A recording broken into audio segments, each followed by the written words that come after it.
इसको राजनीतिक मामला समझना गलत है। और अब से सिर्फ 2 दिन पहले शरद पवार ने बयान दिया था और निशाना साधा था प्रधानमंत्री नरेंद्र मोदी के शिला पूजन के लिए अयोध्या जाने को लेकर के, उसे राजनीतिक मामला बताया था। संजय राउत ने क्या कुछ कहा है, ये सुनवाते हैं आपको।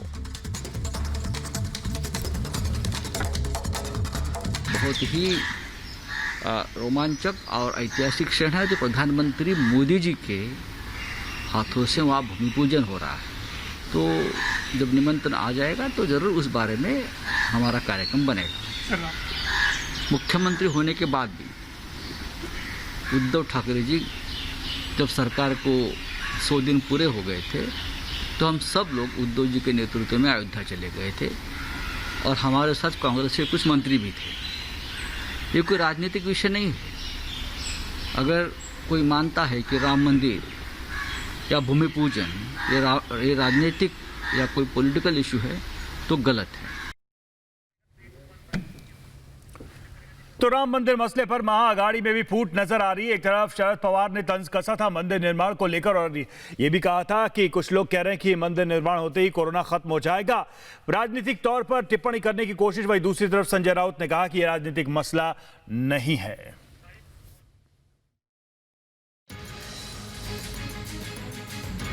भगवान श्री राम के भव्य मंदिर को लेकर महाराष्ट्र की अघाड़ी सरकार में फिर फूट देखने को मिली।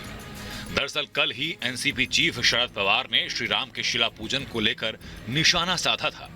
राम के मंदिर को राजनीति से जोड़ा था। लेकिन अब पवार के बयान के ठीक उलट शिवसेना प्रवक्ता संजय राउत ने शिला पूजन और प्रधानमंत्री के वहां जाने का समर्थन किया। लेकिन साथ ही संजय राउत श्रेय लेने से नहीं चूके। बहुत ही रोमांचक और ऐतिहासिक क्षण है जो प्रधानमंत्री मोदी जी के हाथों से वहाँ भूमि पूजन हो रहा है। तो जब निमंत्रण आ जाएगा तो जरूर उस बारे में हमारा कार्यक्रम बनेगा। शिवसेना अयोध्या में राम मंदिर बनने के समर्थन में रही है, लेकिन कांग्रेस ने कभी राम के अस्तित्व को नहीं माना और अब एनसीपी भी इसके विरोध में है। आपको सुनवाते हैं कि शरद पवार ने आखिर कहा क्या था। आम्हाला असं वाटतं की कोरोनामध्ये सापडलेली लोक त्याला कसं बाहेर काढायचं त्या कामाला आपण साधलं नाही। काही लोकांना असं वाटत असेल की मंदिर बांधून कदाचित कोरोना जाईल आणि त्या भावनेने कदाचित त्याने हा कार्यक्रम घेतला असावा, मला माहिती नाही, नाही मला वाटले। पण आमच्या दृष्टीने आम्हाला कोरोना हे संकट महत्त्वाचं वाटतं आणि कोरोनाच्यामुळं हे जे लॉकडाऊन आणि या सगळ्या गोष्टी। इसी को लेकर बीजेपी की तरफ से भी जवाब दिया गया है।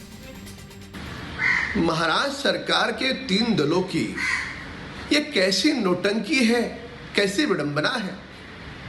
एक और एनसीपी के नेता भगवान राम मंदिर के भूमि पूजन पर सवाल खड़े करते हैं, उन्हीं के साथ बैठी हुई शिवसेना दूसरी ओर भूमि पूजन के न्योते का इंतजार करती है। जब भूमि पूजन पर उन्हीं के साथी जब सवाल उठा रहे थे तो शिवसेना चुप क्यों थी। एक तरफ करोड़ों श्रद्धालु श्री राम के भव्य मंदिर का इंतजार कर रहे हैं, तो दूसरी तरफ शरद पवार राजनीति की रवायत निभा रहे हैं। सवाल ये कि शरद पवार को श्री राम से दिक्कत क्या है? क्या शरद पवार सरकार में साथी कांग्रेस की जबान बोल रहे हैं? Bureau report.